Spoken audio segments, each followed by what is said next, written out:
ভাইয়া তোমার সবকিছু কত বড় বড় হয়েছে ভাইয়া? বিয়ে করার উপযোগী হয়েছে। এই শালার পুত তোর কি মুসলমানি করাইছে? তা তো করাইছে এই শুরুতেই, এখন শুধু বিয়েটা করানো বাকি। এই শালার পুত তুই কি চাকরি বাকরি কিছু করস? তুই যে বিয়ে করতে ফালাইতেছস? চাকরি করা লাগবো না, আমার বাপের টাকাটি খাইবো কেনা।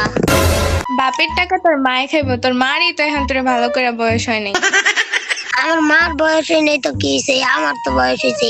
আমার বউ লাগবো, আমার আর এই কষ্টের জীবন ভালো লাগে না। আমার মার অনেক কষ্ট হয় কাম কাজ করতে। তোর বাপে কয় টাকা কামাইছে যে তুই বলস তোর বাপের অনেক টাকা?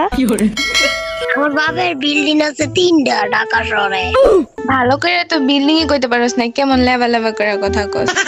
তাইলে অসুবিধা কি? টাকা তো আছে, এই ধর টাকা দাও, টাকায় দিবো।